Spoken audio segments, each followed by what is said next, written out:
Viewers, मेरा नाम है डॉक्टर मोहम्मद जुहैब और आप देख रहे हैं DZ वेटनेरियन। तो आज 7th सेमेस्टर DVM में हम लोग पढ़ेंगे लेक्चर नंबर 5। टॉपिक है genital prolapse, obstetrics and genital diseases. इसका टाइटल है और इसका कोड है थ्यूरियो 401। चलिए शुरू करते हैं और देखते हैं कि जेनिटल प्रोलैप्स क्या है। इस वीडियो के पहले पार्ट में हम लोग पढ़ेंगे जेनिटल प्रोलैप्स की डेफिनेशन, उसकी इटियोलॉजी, उसके incidence, pathogenesis, symptoms, treatment and stages of prolapse. तो सबसे पहले डेफिनेशन को देखते हैं। विजाइनो cervical prolapse is a protrusion of floor, lateral wall and some portion of roof of vagina and cervix along with vulva, not entirely all vagina and cervix। यानी कि vaginocervical prolapse सिर्फ protrusion है किसकी? Floor की, lateral wall की और roof of vagina and cervix along with vulva. यानी कि यहाँ पर अगर मैं आपको एक डायग्राम बना के दिखाऊं तो ये हमारे पास सबसे पहले यहाँ पर जो होती है वो वोल्वा होती है। एक्सटर्नल ओपनिंग पर जो टिश्यूज होते हैं हमारे ये वोल्वा होते हैं। वोल्वा के बाद यहाँ पर आ जाता है आप विजाइना, फिर यहाँ पर आ जाता है सर्वेक्स। तो इधर इसके या तो ये लेटरल वॉल्स जो हैं ये, या फिर ऊपर जो फ्लोर होता है वो, और नीचे जो रूफ होता है वो, अगर इनमें कोई मसला आ जाए, कोई प्रोट्रूशन आ जाए, प्रोट्रूशन यानी कि आउटग्रोथ होना, प्रोट्रूशन किसी चीज को उभर कर आना, तो इनकी अगर ये वॉल्स उभर कर बाहर आ जाएं तो इनको बोलते हैं विजाइनो सर्वाइकल प्रोलैप्स। इसमें विजाइना भी इन्फेक्टेड होगा, सर्वेक्स भी इन्फेक्टेड होगा और साथ में थोड़ा बहुत वोल्वा भी इन्फेक्टेड हो जाएगा। ये थी इसकी डेफिनेशन। अब इंसिडेंस के बारे में देखें तो स्पेशली ये काव और ईवी में होता है। ईवी किसे बोलते हैं? ईवी बोलते हैं शीप की फीमेल को। शीप की जो फीमेल होती है उसे ईवी बोलते हैं, और काव कैटल की फीमेल को बोलते हैं। ठीक है, तो इनमें सबसे ज्यादा ये होता है बनिस्बत किसके? हॉर्स की फीमेल में, और बनिस्बत किसके? गॉट की फीमेल में। ये शीप और कैटल में ज्यादा होता है, उनमें ये कम होता है। तो उसके बाद आ जाते हैं सीवियर ड्यूरिंग सब्सिक्वेंट प्रेगनेंसीज। अब इसका मतलब क्या है कि जो सब्सिक्वेंट प्रेगनेंसीज होंगी उसमें ये सीवियर होगा, यानी ये बहुत ज्यादा होगा। सब्सिक्वेंट प्रेगनेंसीज का मतलब क्या है कि वो प्रेगनेंसीज जो कंटिन्यूसली आ रही हों, यानी अभी एक इसको प्रेगनेंसी फीमेल को हुई है, उसके बाद जो दूसरी प्रेगनेंसी होगी उसमें इसके चांसेस ज्यादा होंगे और सीवियर कंडीशन होगी। शीप में ये 0.5% पाया जाता है और ये एक्सटेंड हो सकता है 20% तक भी इसके चांसेस एक्सटेंड हो सकते हैं। कॉमनली इन ब्रैकीसेफेलिक डॉग्स, ज्यादातर ये ब्रैकीसेफेलिक डॉग्स में होता है, जैसे बुल डॉग हो गए, जो छोटे पपी टाइप जो डॉग्स होते हैं जिनके हेड छोटे होते हैं, स्कल उसका स्केलेटन छोटा होता है, वो उनको कहते हैं ब्रैकीसेफेलिक डॉग्स। आप पिक्चर में भी देख सकते हैं कि ब्रैकीसेफेलिक डॉग्स किस तरीके से दिखते हैं। फिर आ जाते हैं इटियोलॉजी पर। इटियोलॉजी में आप सबसे पहले देखें कि वजह क्या है इसकी, विजाइनो सर्वाइकल प्रोलैप्स की वजह क्या है। तो सबसे मेन बड़ी वजह यह है कि increase estrogen level produced by placenta. Placenta जब एस्ट्रोजन बहुत ज्यादा प्रोड्यूस कर लेता है तो उसकी वजह से विजाइनो सर्वाइकल प्रोलैप्स हो जाता है, यानी विजाइना और सर्विक्स की जो वॉल्स होती हैं वो प्रोट्रूड हो जाती हैं, वो आउटग्रोथ उनकी आ जाती है, वो बाहर उभर कर निकल कर आती हैं। सेकंड देखें तो इंक्रीज एब्डोमिनल प्रेशर। एब्डोमिन का प्रेशर क्या होगा? इंक्रीज होगा, जिसकी वजह से सर्विक्स और विजाइना बाहर निकलेंगी, वोल्वा से बाहर निकलने की कोशिश करेंगी, प्रोट्रूड करेंगी। May be genetical factors, genetical factor की वजह से भी हो सकता है, यानी कि हेरिडिटी की वजह से भी हो सकता है, बाय बर्थ भी हो सकता है। Most in pluripara females.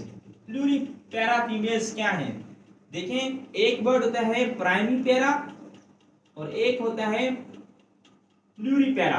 प्लूरीपेरा बोलते हैं उस फीमेल को जिसने पहले बहुत ज्यादा पार्चुलेशन करवाई हुई है, यानी वो एक्सपर्ट प्रेग्नेंट फीमेल है, यानी उसको प्रेगनेंसी की एक्सपर्ट बहुत ज़्यादा है, वो एक्सपर्ट है इन चीज़ों में, वो पहले बहुत ज़्यादा बच्चे दे चुकी है। ठीक है, जबकि प्राइमरी पैरा क्या होता है, ये पहली मर्तबा जो फीमेल जब प्रेग्नेंट होती है तो उसका मतलब कि अभी वो नई नई प्रेगनेंसी से अवेयर हुई है, तो इसे बोलते हैं प्राइमरी पैरा, और उसने पहले कोई भी बर्थ नहीं दी, तो इसे बोलते हैं प्राइमरी पैरा। तो ये जो इंसिडेंस है विजाइनो सर्वाइकल प्रोलैप्स, ये उनमें उन फीमेल्स में ज्यादा होता है जिन्होंने बहुत ज्यादा जो है प्रेगनेंसीज अटेंड की हुई हैं, यानी कि प्लूरी पैरा। फिफ्थ नंबर पर आते हैं सिस्टिक ओवरीज। सिस्टिक ओवरीज क्या है कि ओवरी में सिस्ट बन जाए। सिस्ट यानी कि जो ओवरी के अंदर फॉलिकल्स हैं या फिर ओवरी के जो सेल्स हैं वो हार्ड हो जाएं और नॉन फंक्शनल हो जाएं, इसे बोलते हैं सिस्टिक ओवरीज।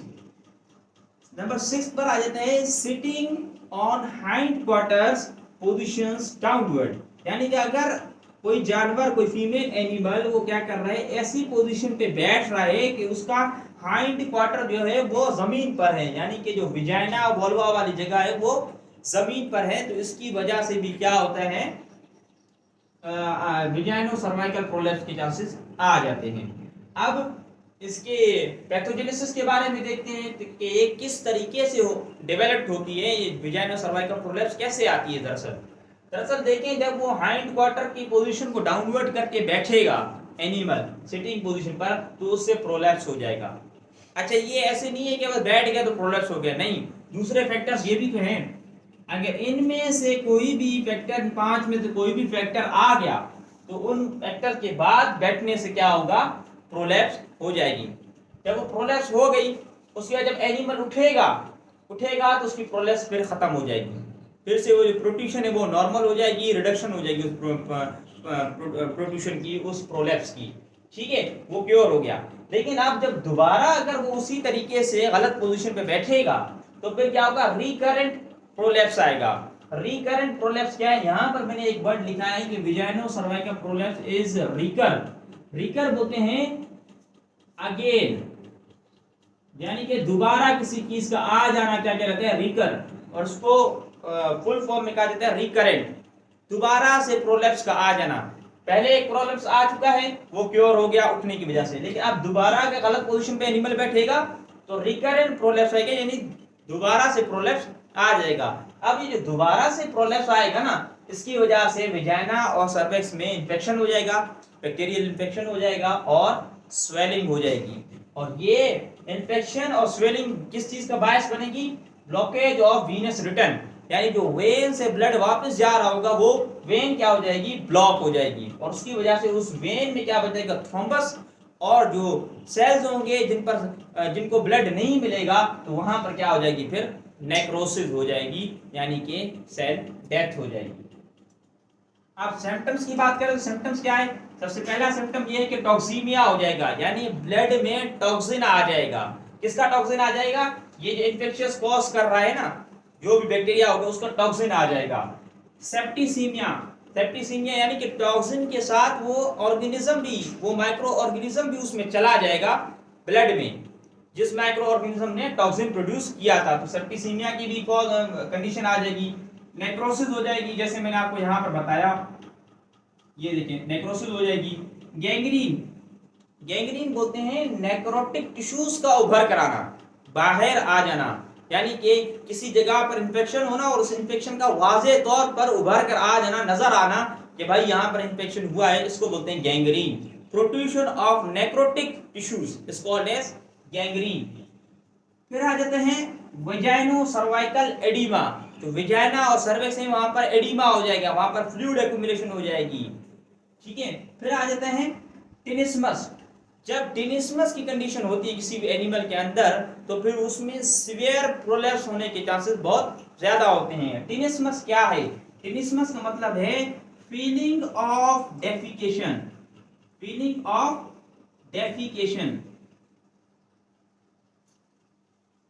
जो डेफिकेशन करने का प्रोसेस होता है, जो पॉटी करने का प्रोसेस होता है, अगर उसकी फीलिंग ही सिर्फ आ रही हो और डेफिकेशन नहीं हो रही हो तो इसको बोलते हैं टिनिस्मस, इसकी वजह से बहुत ज़्यादा जो हिप हिप हिप वाला जो पोर्शन होता है वहाँ पर बहुत ज़्यादा सीवियर किस्म का पेन महसूस होता है और वहाँ पर ब्लॉकेज हो जाती है, जिसकी वजह से फिर क्या होता है, प्रोलैप्स के चांसेस सीवियर हो जाते हैं।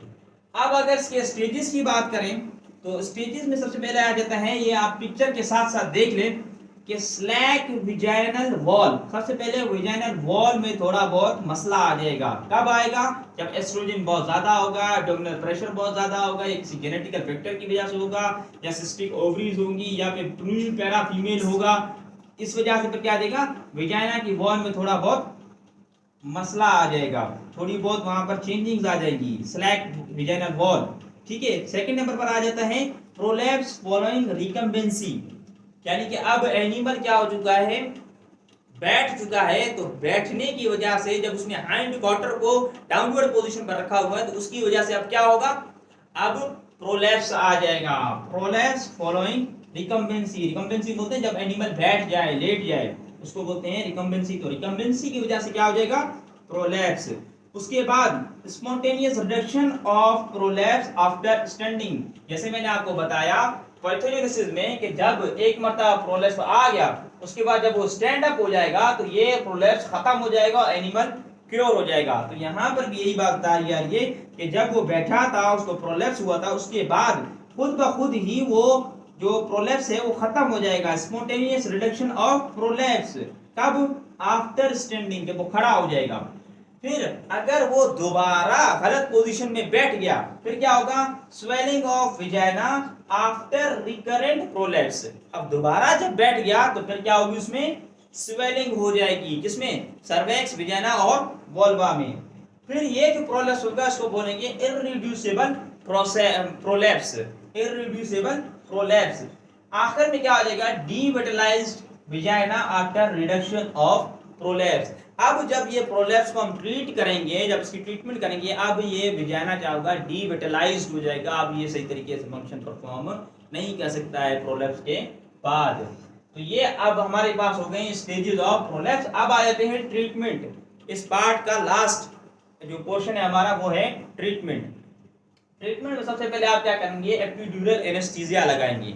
एपिड्यूरल एनेस्थीसिया क्या है, स्पाइनल कॉर्ड का जो लास्ट रीजन होता है, लंबर, सैक्रल और कॉक्सिजियल, इसमें से हम किसी जगह पर क्या लगाते हैं, एनेस्थीसिया का इंजेक्शन लगाते हैं, जो जिसको कहा जाता है एपिड्यूरल एनेस्थीसिया, जो स्पाइनल कॉर्ड में लगाया जाता है। इससे क्या होता है कि जो लोअर बॉडी पार्ट होता है वहां से मैसेज रिसीव नहीं होते, वहां पर जो भी पेन वगैरह होता है वो एनिमल को फील नहीं होता।